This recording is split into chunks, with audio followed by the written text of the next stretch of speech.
All right, what's happening, everybody? Welcome to Gonzo and the Judge Sports Talk. Wednesday, January 11th, 2023. Hope everybody's having a good night. Uh, been watching a little bit of basketball. My Hoosiers didn't play good at all tonight, so that's always a little bad. Pacers were getting beat. I haven't really, or they ended up getting beat by six. At one point in the second quarter, so losing by six isn't bad. I'm Chris Gonzo, joined by the sports judge Jonathan Mathis. How's it going, Judge? What's up? What's up, my friend? I know you probably talked about this morning on your baseball show. Carlos Correa went from the Twins to the Mets to end up back with the Twins. Wow. What's going on to our national audience out there? How's everyone feeling tonight? I know it's late on the East Coast. It's still fairly early here on the West Coast. It's only 8:25 p.m. here on the West Coast. It's a Wednesday. So for those of you who work through the week, it's closer to the weekend, which is always nice. I'm glad to be on with my good friend Chris. He is not only my co-host, but a good friend of mine. And we've been doing this show and we've been kicking ass as we've been going along with it. It's been a lot of fun, but none of this is possible without your viewership. So we really appreciate every single one of you guys out there. Thanks for rocking with us. Thanks for being loyal to the show. Thanks for your love and support. Let's do it, Chris. Yeah, man. Sorry, I was reading real quick before we get started. Damar Hamlin did get released from the hospital today, so that's great news. And to be out of the hospital in less than 2 weeks after what happened is to me is amazing. So still keep him in your prayers, but also Peyton Hillis. I don't know why this isn't getting talked about more. I said a little bit about it earlier today. He's in critical condition in the hospital after saving his kids from drowning. Uh, uh, I'm not sure exactly all the circumstances, but I know he saved his kids from drowning, but now he's in bad shape with having some kidney stuff and some lungs. And it's not getting much attention. So keep him in your thoughts and prayers because I mean, I couldn't imagine if something was going on with my kid and you do anything for your kid. So I mean, he put his life on the line to save his kids now. Hopefully he can pull through so his kids can have a dad the rest of the time they grow up. So make sure you keep him in your thoughts and prayers as well. Yes, sending my thoughts and prayers to him and his family, and we hope he pulls through as well, just like Damar Hamlin. It's a tragic story, to say the least. Um, it's crazy how all these tragedies happen so close to each other. And we're praying for uh Peyton Hillis to pull through. I mean, he came to the rescue for his kids. His kids are doing just fine. But now we hope for a speedy recovery, and we hope that he pulls through. Um, he's battling right now, but he's fighting very hard. All right, and also today the Miami Dolphins rolled out uh, for the game on Sunday, preparing Skylar Thompson to be their starter. I didn't think the Dolphins had big chance of beating the Bills just because of the way the Dolphins have been kind of playing. But without Tua, them chances go down even more. Uh, I mean, this dude's still in concussion protocol. It's been a couple weeks. Uh, I think he's going to have to do some serious thinking about whether he wants to keep playing football or not. And not just that, the Dolphins are going to have to do some serious thinking this offseason on whether they want to think about moving on and getting another quarterback if Tua is not going to be able to stay on the field. Yeah, Tua Tagovailoa had no business being out on the field, as some um when he suffered concussions. They should have monitored the situation more carefully, and they didn't. And yes, this is now a time to ponder whether or not you continue on with your career, because Tua suffered not one, not two, but three concussions this season. He entered concussion protocol multiple times, and that's concerning. That's concerning. Um, these complex issues surrounding him remains, and I mean that is something like you just brought up, Chris, to really think about. That is something to think about. How long can you continue to play this game and jeopardize not only your career but your life possibly? I mean, this kind of stuff is serious, and this can do damage to your life moving forward. You gotta think about that with all the hits that you take. And I know we celebrate some of the big hits in football, but it's hard for me to celebrate some of those big hits now because we know the repercussions from some of those hits, right? And we know that it has an effect on your well-being and your health later down the road. But Tua, man, he suffered too many concussions, and that's something to keep a close eye on. And I'm wondering, how long will the Dolphins even stand by him? How long will the Dolphins keep him on as their starting quarterback? What if he suffers more concussions? Then what? He's ruled out this week. I think the Dolphins will start to look, for another quarterback, because it doesn't seem like Tua might be in their future arrangements if he keeps having concussions. So I mean, it's something to think about now. It really is. You gotta reconsider things and possibly start thinking about bringing on a new quarterback. Yeah, I mean, at some point, you got to start thinking that if a guy can't stay on the field, hopefully he can get healthy and he can stay on the field. He hasn't had any luck this year with that for sure. And Dolphins got off to a pretty good start and have really fell apart here down the stretch. Was able to get into the playoffs, but I don't think they're going to get by the Bills or by the Bills this weekend.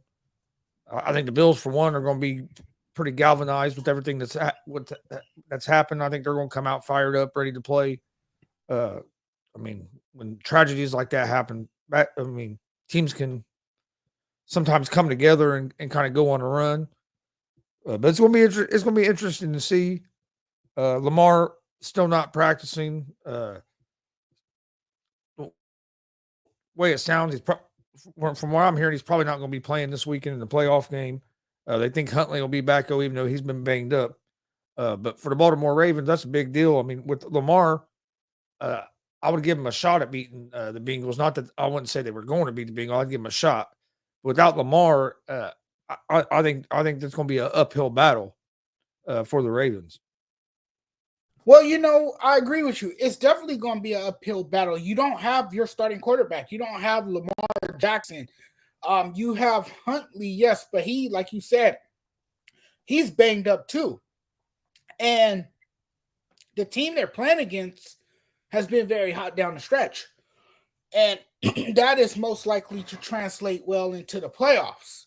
And I think when you look at what the Bengals have done in recent weeks, I think they fare well against a team like the Ravens. It can take advantage of Lamar Jackson not being the starting quarterback. And in his absence, the Bengals will be the more stronger team. The stronger team. They're well equipped. Um, their defense has stepped it up lately. Their defense has been the story in recent weeks as well, because their defense has been able to come up with big stops. They have been able to get stripped sacks, uh, tackles for loss. They've been able to come away with forced turnovers in crucial moments of the game. And then Joe Burrow has been hitting his targets successfully. He has been throwing darts all over the field, something he does really well, which allows him to stretch the field because of his ability to throw the football and find his open receivers. The Bengals, to me, even if Lamar Jackson was fully healthy and the way they've played thus far, I would have to go with the Bengals in that game, even if Lamar Jackson was there. But without Lamar Jackson for the Ravens, this makes it even more difficult for the Ravens to even come away with a victory against a very good Bengals team, one that's locked in, loaded, and that's playing very good complementary football.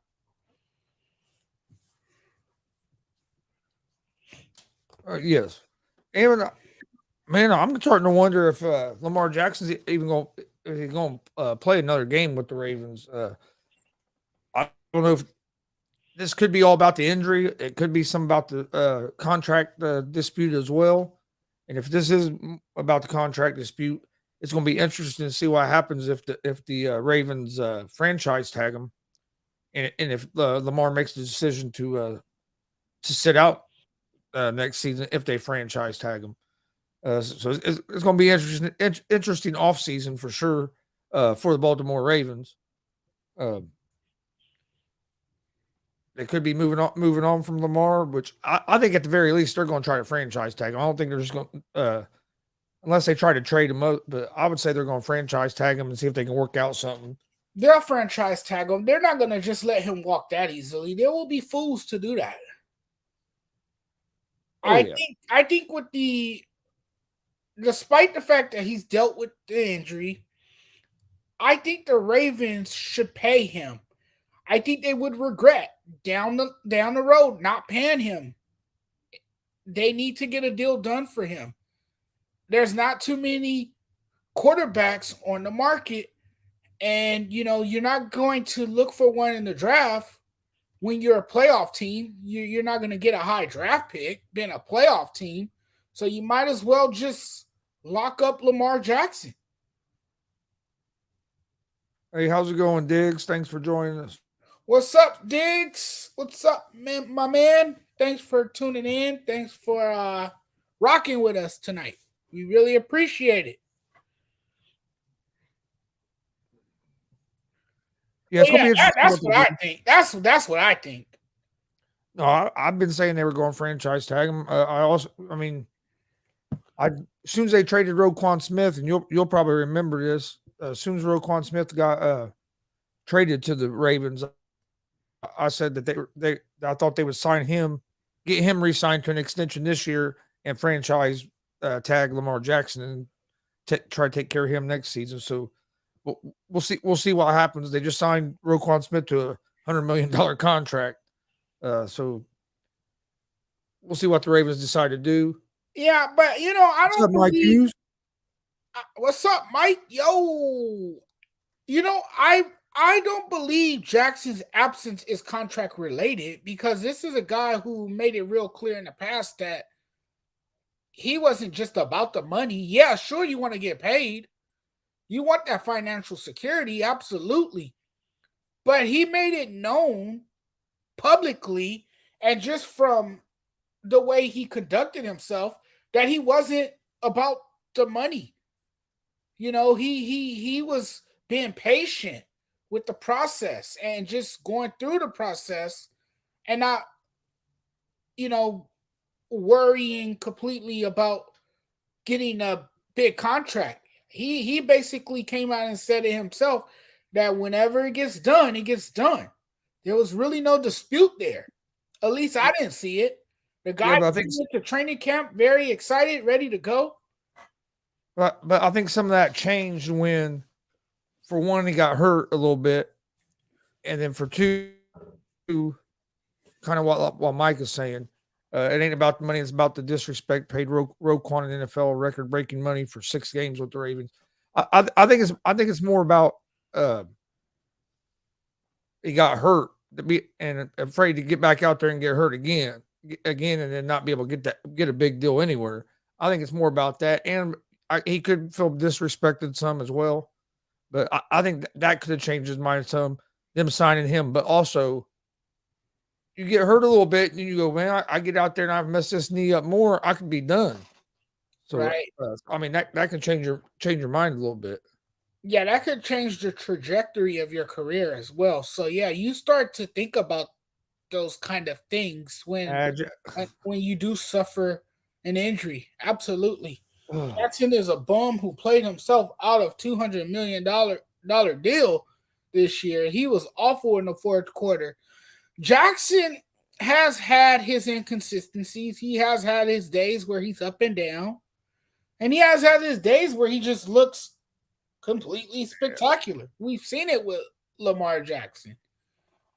Yeah, I mean, he had some struggles in the fourth quarter this year, but Baltimore as a whole had struggles in the fourth quarter. Defense collapsed a lot in some of those games in the fourth quarters that they lost. Yeah, the offense didn't always play well. Lamar didn't always play well in the fourth quarter. I'm not saying he did, but there was also some defensive stuff. I wouldn't call him a bum, and I don't think he really played himself out of money.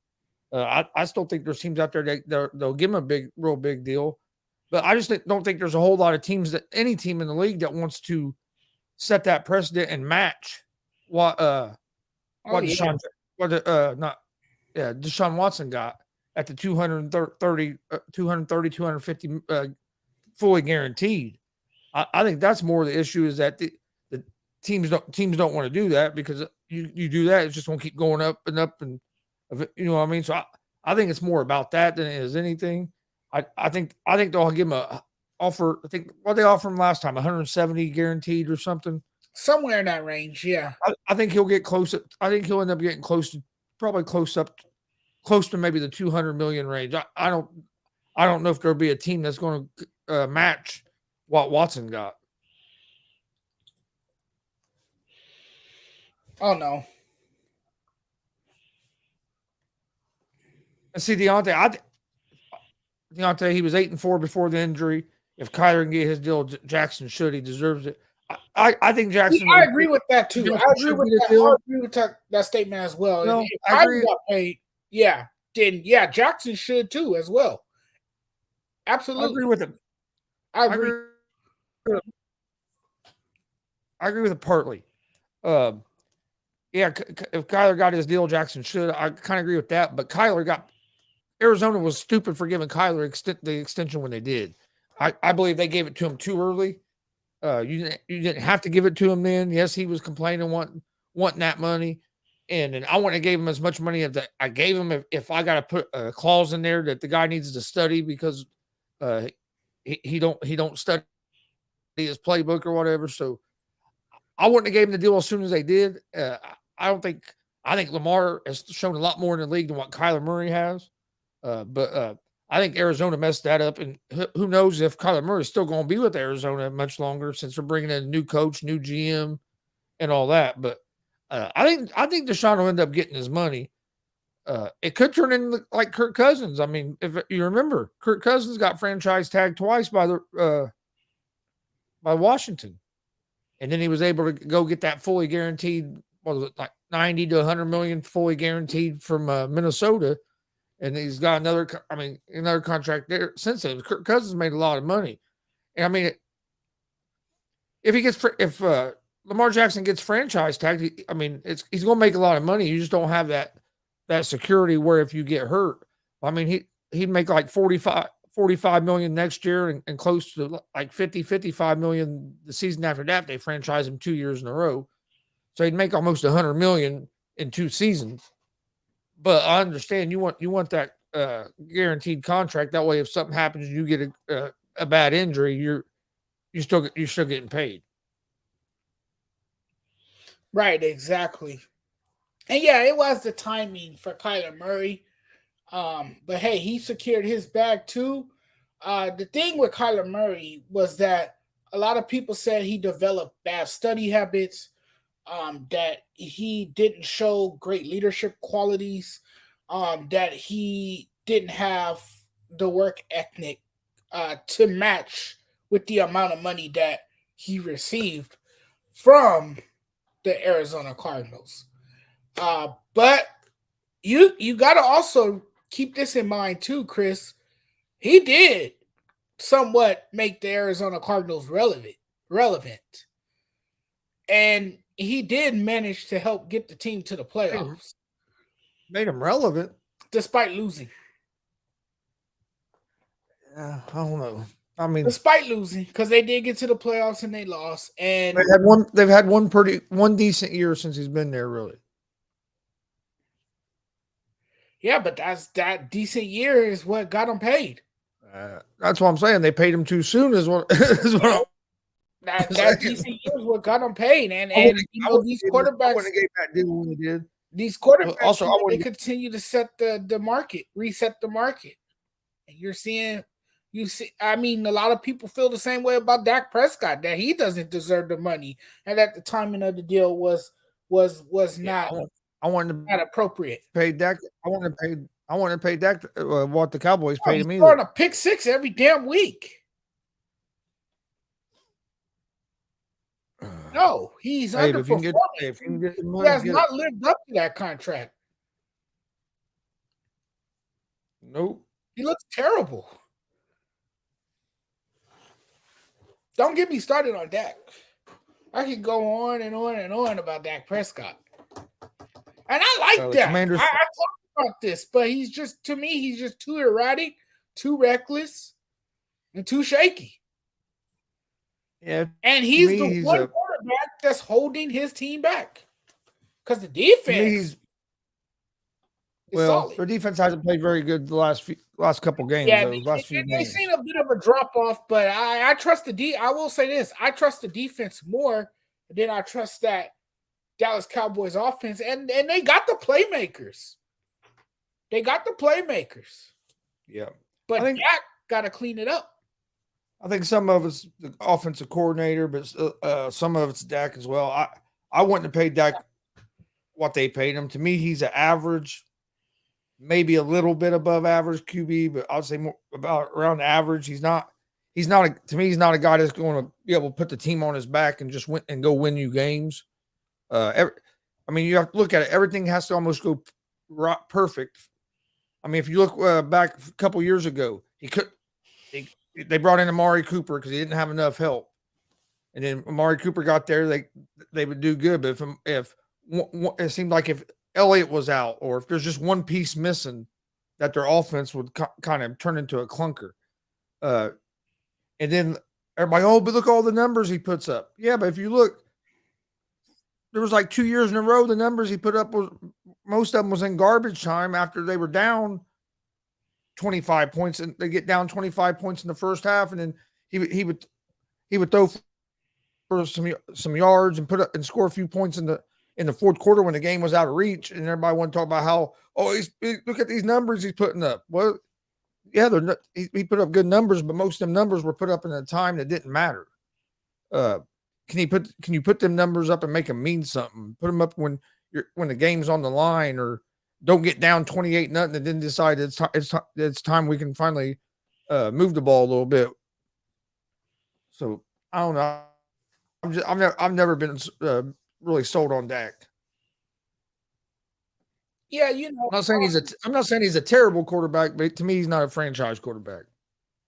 I have faith in him, and I still believe that he has the potential to at least perform at a higher level, but he's not on the elite level. He's not. He's to me, right about now, I think it's fair to say that he's playing like a second-tier quarterback. I mean, wouldn't you agree with me that he's playing like a second-tier quarterback? Because he's definitely not playing like a top-tier quarterback. A top-tier quarterback doesn't throw a pick six. I've never thought he's ever really played as a top-tier quarterback. I agree. He's never played as a top tier quarterback, but I always felt that he had the potential, to be, that guy, but he hasn't shown us that yet. And he hasn't shown us that he can be a clutch performer either, or come through when his team needs him the most. Nope. And that's This, concerning for the Dallas Cowboys. And that's the one thing that's going to hinder their success, particularly come postseason. Because you yeah. need Dak to be at his best. And I'm not sure if he's capable of doing that because of the clumsiness, because of the amount of turnovers. And the way the Cowboys are playing right now, if they play like they've played the last 2 or 3 games, it wouldn't surprise me if Tampa Bay beats them Monday Mhm. night. Right. And their offense it looks out of sorts. And their defense, like you said, that's particularly the secondary. I don't know what happened in that secondary. I don't know what happened to the secondary. If you look at the defensive front, Micah Parsons doesn't have enough help. I feel like he's a lone man out there at times. You haven't got a lot from Fowler this season. He hasn't looked like that guy that we've seen in the past. So it's just a different Cowboys team, and they picked the wrong time to suddenly not play quality football. You know, Yep. Just saw that the Panthers have requested permission to interview Kellen Moore. for the coaching Uh, job. yep. Oh, good luck with that one. Sometimes his play calling is so questionable. And from I think that's and a huge. Denver Broncos interviewed David Shaw.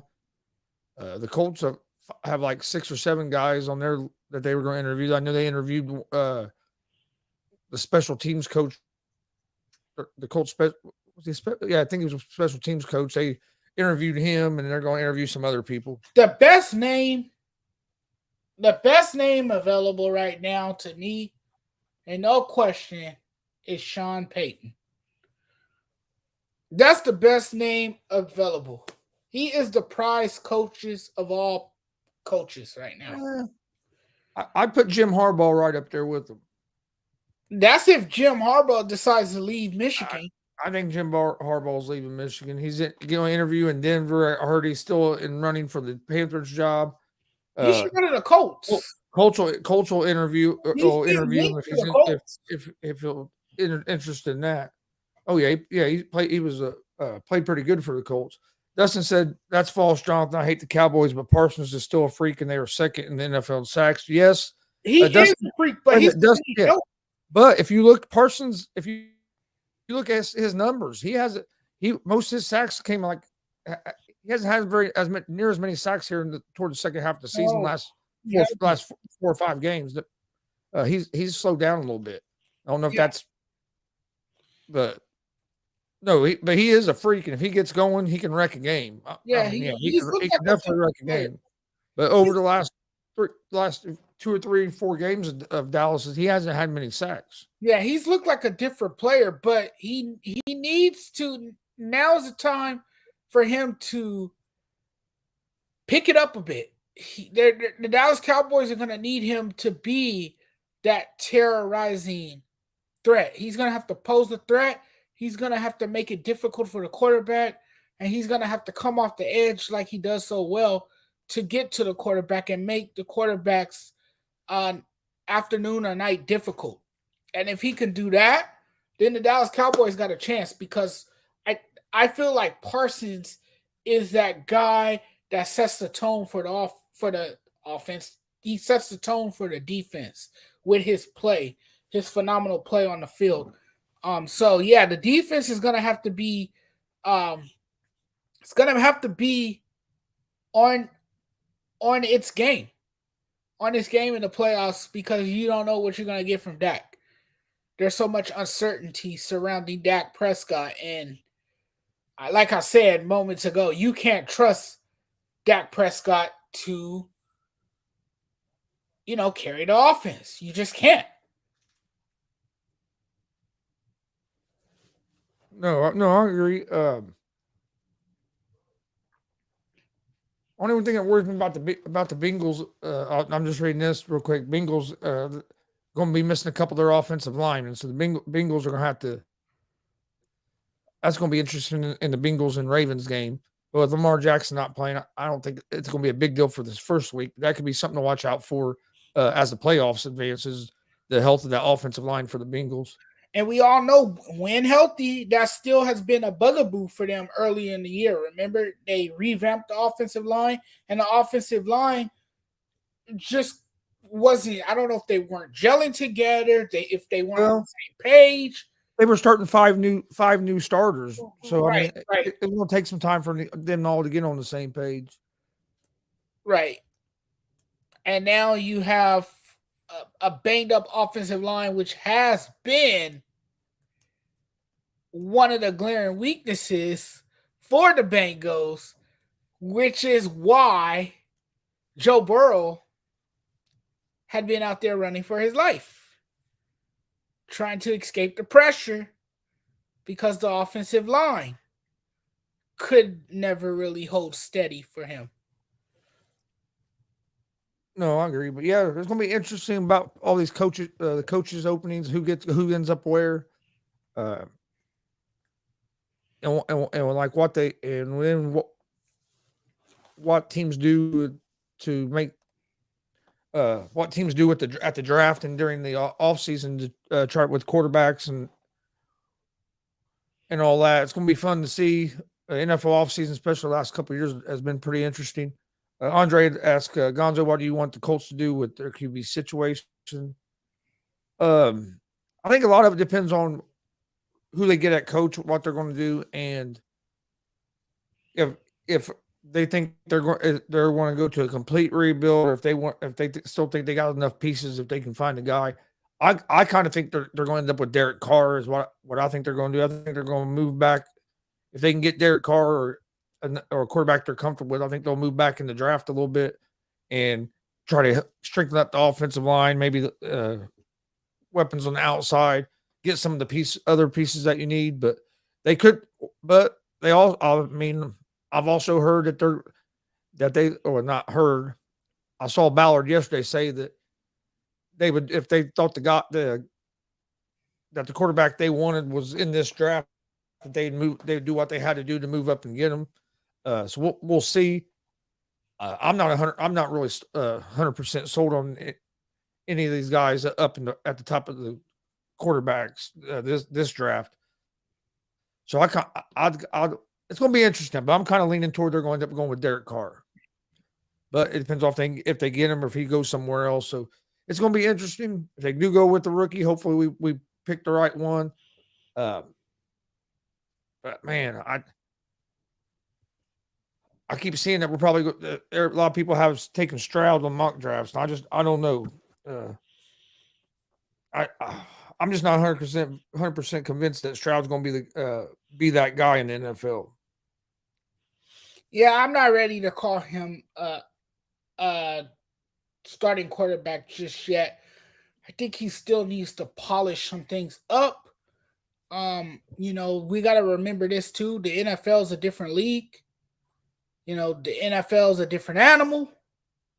It's a different breed. It's a different everything when you get to the pros. It's not like college anymore.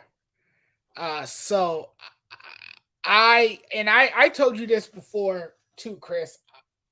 I'm going with Bryce Young over Stroud. I just think that Bryce Young is more, I guess you could say, more experienced, more mature.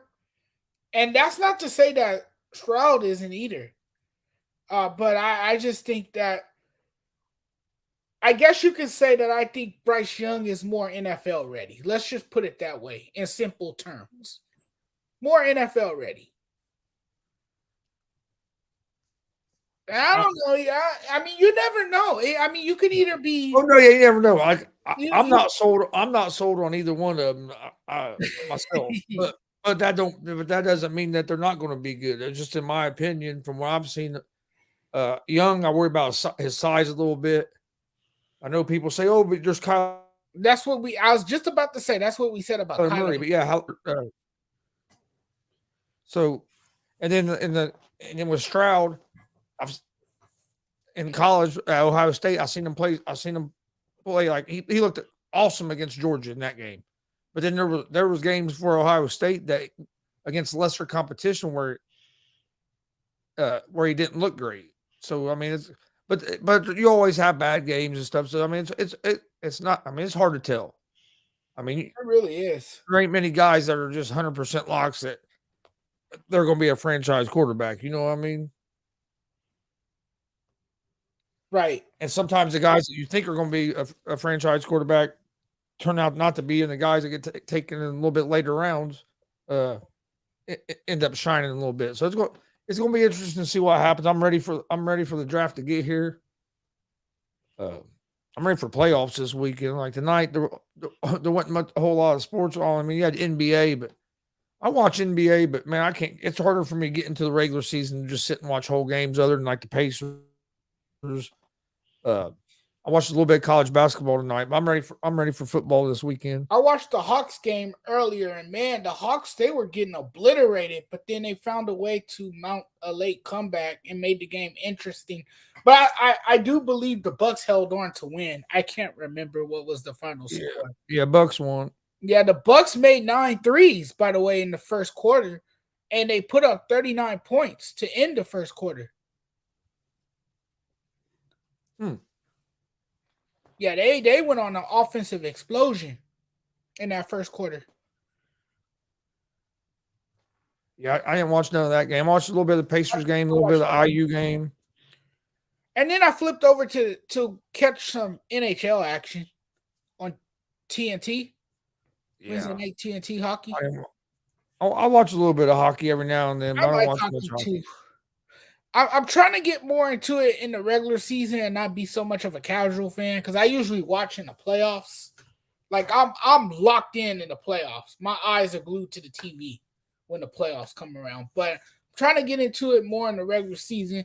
And you know, my team, since I'm an LA guy, of course, is the LA Kings. That's my team. But you got a lot of Ducks fans out here too, as well. Anaheim Ducks, but I'm a Kings fan. Yeah, my dad been watching quite a bit of hockey. I'll watch it sometimes. I watch more in the playoffs than I do in the regular season. Yeah, same. Same. I watch more. It's really exciting if you actually get to an actual game and you see it in person and you see all the people shouting and banging on the glass. Yeah, I like going out now. I like going to the hockey game live. Yeah, the atmosphere is nice. The atmosphere is so great. Yeah, I like. I've been to a couple hockey games live. Now I enjoy that, but yeah, it's a little different watching on TV. Oh man, talk about the level of intensity in that building. The night I went to the Honda Center a year ago, that was nice. Oh, I bet. Texas held on to beat TCU in college basketball. College, I like watching college basketball, and it's starting to get into the Starting to get good. good part of this, the fun part of the season, because now you're getting into conference play, and then you'll run through conference play and then get ready for March Madness. Who's your early Final Four? I hadn't even thought that far ahead. Houston's looking good. Houston, man, they're scrappy. They're scrappy, and they're a great defensive team. Purdue's pretty good. Purdue's number 1 in the country still, correct? I think Houston might have took it back. Houston might have, yeah. Well, Houston, man, they scrappy, man, and they got a guy that can, force turnovers with his ability to strip the ball and send the ball the other way. Because I'm an IU fan, and we got off to a good start, but now we've had some injuries and stuff, and we fell apart a little bit. We got beat again tonight. Got beat by Penn State tonight, so we got to get some guys healthy and start playing some better basketball. But hell, number 6 UConn got upset tonight by number 25 Marquette, 82 to Oh, I 76. saw that. I saw the score at the bottom of the screen. I was watching the NBA game on ESPN, and that flashed at the bottom of the screen. I was like, "Wow!" Yeah, I had UConn winning that game. That was one of the picks I gave out was UConn winning that game. That didn't do me no good. UConn has always been a great program in college basketball as well, especially when Jim What do Calhoun you think was about? back in the day. Oh yeah, oh yeah. UConn, yeah, UConn has had some good teams. What do you think about the Kevin Durant gonna miss a month? Nets won 18 of their last 20 games. Now Durant's gonna be gone for a month.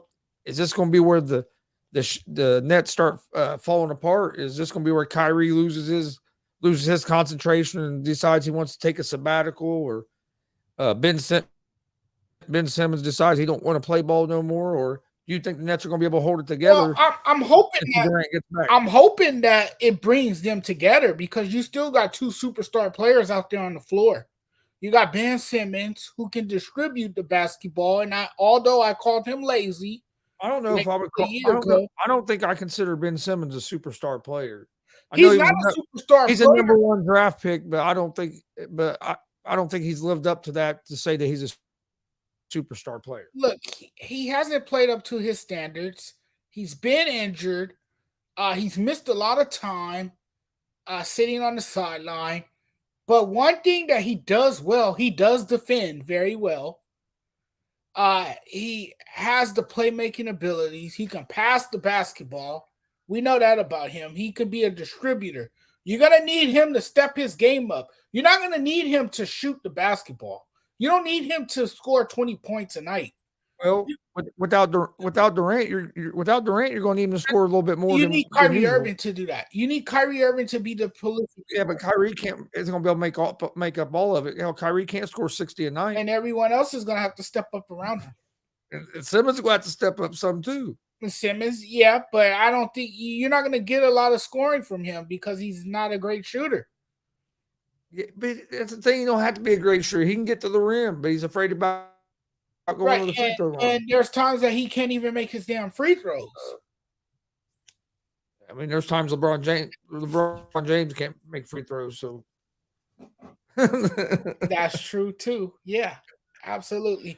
But no, I think they'll be fine. Um, this is a team that's well coached now by Jock Vaughn. I think they brought into his philosophy. I think he came in and set those expectations, what he expect from his players, and they bought into that, and they have played well since he has taken over as the head coach. So I think the Nets will be fine. Um, Jock Vaughn has been terrific for them. Even though in Kevin Durant's absence, I think they'll still find a way. Now they might slump a little bit here and there, but I don't think they're gonna go in. I don't think they're gonna go into a massive slump where they just start losing an abundance of games. I don't see that happening. I think they'll be fine. I think they'll find a way to keep things together where things don't completely unravel. They'll be fine. see, I don't know. I could see him kind of unraveling because I could see the media start getting on Simmons about not shooting the ball, Oh, and then that's gonna happen. That's inevitable. That's absolutely going to because they expect him to step up, and so I can see some problems arise, and I hope not. Because I'd like to see the Bucks team at full strength later in the year and see what they could do. Because I think it makes the East even more interesting. But man, it's hard for me to trust Kyrie, and Ben Simmons ain't really gave us no reason to trust him.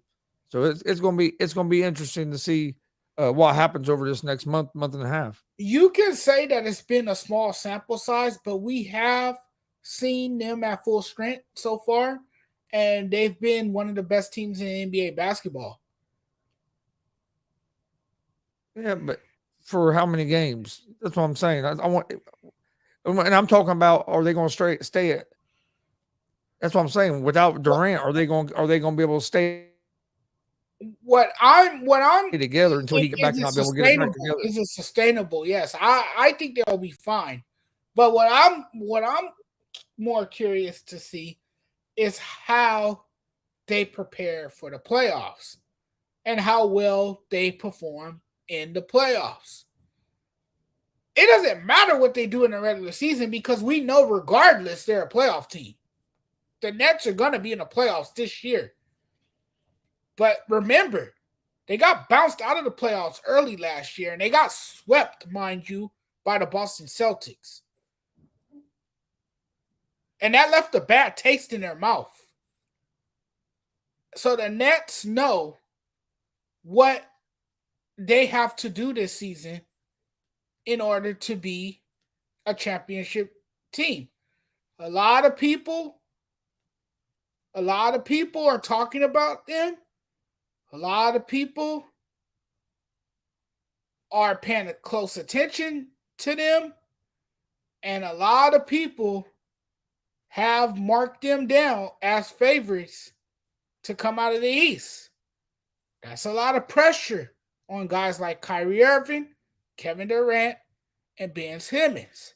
Because we all know what happened a year ago. It was ugly. It was an utter disaster for a team that couldn't win a playoff game. Of course, they had a different coach at the time. They had Steve Nash. You know, they had a Kyrie Irving who missed a significant amount of time, a chunk of games, and didn't play because of his vaccination status that we all knew about. Let's just see what they do in the playoffs. That's what I want to see. I'm hoping they can keep it. They can keep it together and get to the playoffs. Because, like I said, I think it makes the East more interesting if you throw in a team like the Nets and they're at full playing their best basketball. But it's going to be interesting to see how they this month goes without Durant, and then see if they can stay healthy the rest of the season. Um, yeah, and then you got LeBron is missing games. AD's missing games. You got Steph came back last night. Warrior that should help the Warriors. They lost last night, but I think they'll could get going. Uh, I don't know, man. It's going to be interesting. I think the NBA is a little bit more wide open than what people thought was going to be. It Because is. nobody in the West has really ran off and took control. And in the East, you got a bunch of teams bunched up there. Uh, You got a so scary Cleveland team in the East too that no one's yep. really talking about. But you better watch out for them because they're coming too. Because them boys are bad in Cleveland.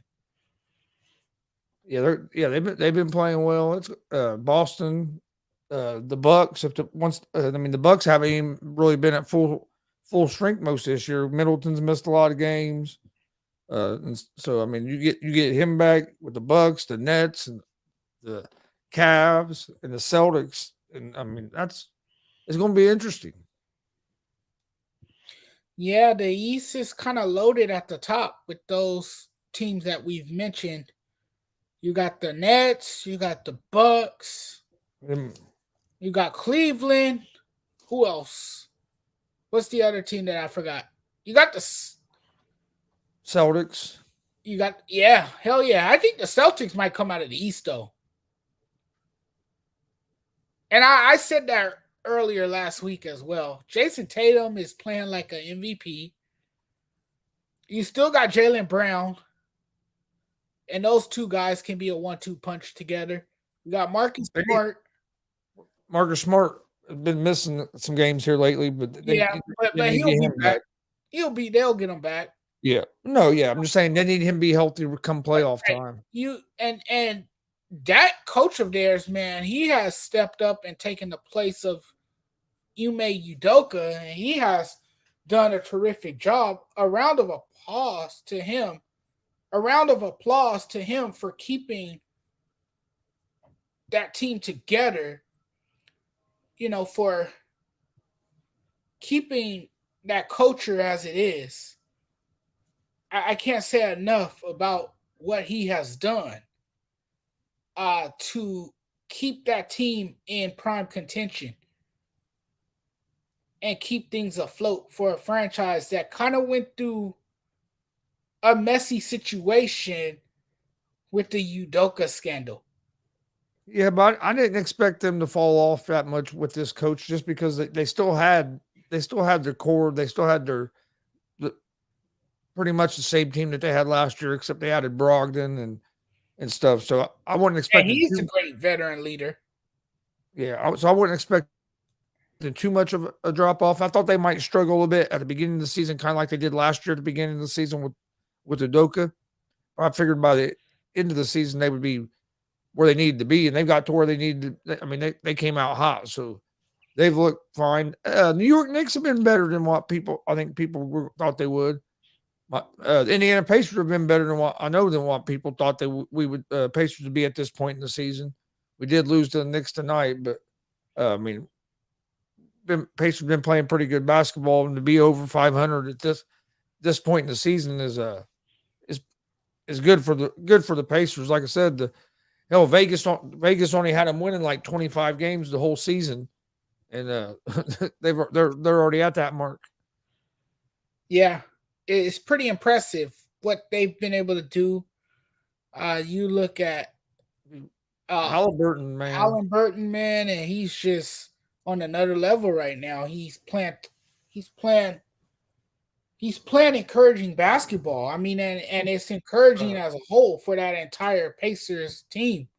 This Buddy Hield's Pacers playing team is well. up and coming, right? And you heard Miles Turner's name mentioned in trades, and I don't think you move him now because Oh, he he's having a he's good year with this young team. right. He's having a good year with the young nucleus over there. So why move him? I mean, Mhm. why try to fix something that isn't broken? And then you throw in our rookie Matherin, who's coming off the bench and averaging like 19, 20 points a game. And I watched a lot of him at Arizona, Hey, man, and he was good in that oh yeah. backcourt.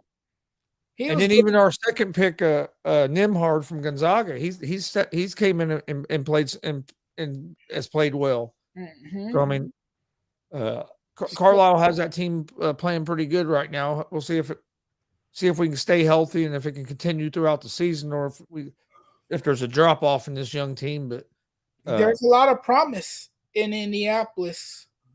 There's a lot of promise. The Pacers, if they can keep it together, that's what we got to see. the Pacers are coming up. They're coming up, and they're on the rise with this young talent of theirs. And this is a youth movement for sure in Indiana.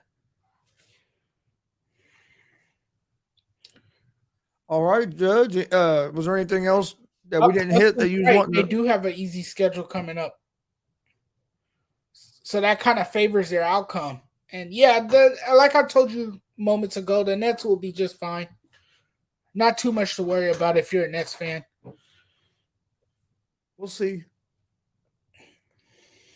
I still think Kyrie gonna take a sabbatical. He's gonna wake up one morning and just say, "I don't feel like playing."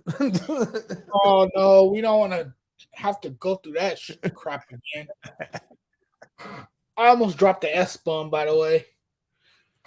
Hey, it'd be all right. No, because that's so freaking annoying when he does that because it just No, I mean, if you drop the F bomb, creates it a would be all right. it I creates a wouldn't say it was gonna negative. be all right if Irving took a sabbatical. I would say if you It drop the blows F up bomb, all it'd be all on right. social media. It blows up all on social media, and then they Oh blow it yeah. out of proportion, and everyone's talking about Kyrie, and then Sports Center becomes Kyrie Center, and it's just so freaking annoying. So I hope he That's the doesn't do world. that. I That's the hope world we live in. I know. I just hope he plays a full season. He has to show his commitment to the team. I hope he does that. Now's not the time to walk away from the team because the Nets need you the most right now in Kevin Durant's absence. Yeah, but anything that we didn't hit that you wanted to talk about before? Man, we covered it all, man. This was another Before we great get out of here, episode. This was another great episode of Gonzo and the Judge Sports Talk. I had a lot of fun tonight, as always. There's never a dull moment on this show. oh no, Thank you to all our viewers out there, though. We really appreciate you guys. We appreciate you guys so much. Hopefully, when this show really takes off, we can take phone calls, accept your calls, and have you call into the show. Maybe if we get really big, right, Gunzo, we could start handing out prizes and stuff and giving out tickets to games and stuff like that. But that's down the road. That's not anytime soon. We can't make that promise just yet. We're saying, if you be patient and if you ride with us all the way through, this show could turn into something very, very big. So we appreciate it. All right. Basically, all I have is please hit that subscribe button on YouTube at Gonzo Sports Room, at the Sports Judge, at the All Sports All Plays Network, Twitter, Instagram, uh, all at Gonzo Sports Room. Same thing at the All Sports All Plays. We'll be back Friday with another show, Gonzo and the Judge Sports Talk. I'm trying to think. No, I don't have more interviews or nothing this week. Oh, if you missed the interview from earlier this evening, I had a pro wrestler, the Mississippi Bad Boy, Zay Gates on. He's a great young pro wrestler that I think is going to.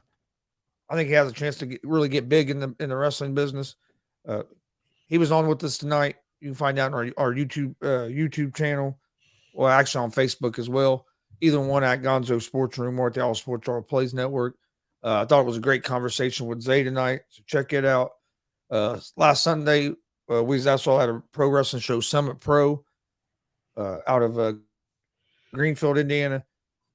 It was another great show. So if you're wrestling, but other than that, Judge, you got any final thoughts or anything? My final thoughts is to say to everyone to be positive, stay safe, and do great things. That's something I always say, or sometimes I say when I end my short videos. I always send that message out. This is going to be a more positive year for all of us. So just be positive, take it day by day, grind hard, work hard, and great things will happen. And all your goals and accomplishments should be met. Oh, damn. She's tough. I was watching Caitlin Clark from Iowa set the record. Caitlin Clark is phenomenal. She's a special player, man. She's clearly one of the best players in college basketball, if not the best player in women's college basketball. Oh yeah, she's good. She can score. She's a scorer. She could put up some points. Oh, we'll see you guys Wednesday. Today's Wednesday. We'll see you guys Friday. We're not redoing Wednesday. You trying to keep us on Wednesday or what? Yeah, it's gonna be like Groundhog Day. We're just gonna keep doing the same day over and over. I can't do that. I need Friday to be here. I don't need Saturday though, because it's supposed to be a rainstorm. Oh God, here we go again. Rain? Hey, rain ain't bad, man. I can deal with some rain. It's pretty nice here. It's 47. Still, it's 12:30 at night, and it's still 47 degrees here. So it's not too bad night here for this time of year. The storm got so bad in the Bay Area that people was flooded. Oh yeah. So no, I don't know. Yeah, I don't want that much rain, but I'm good on rain. I want sunshine, baby. But okay, everybody have a great night. I'm Chris Gonzo Gonzalez. I'm Jonathan. On behalf of 11 p.m. Eastern, another episode of Gonzo and the Judge Sports Talk. Have a great night. Stay safe. See you Friday. Peace.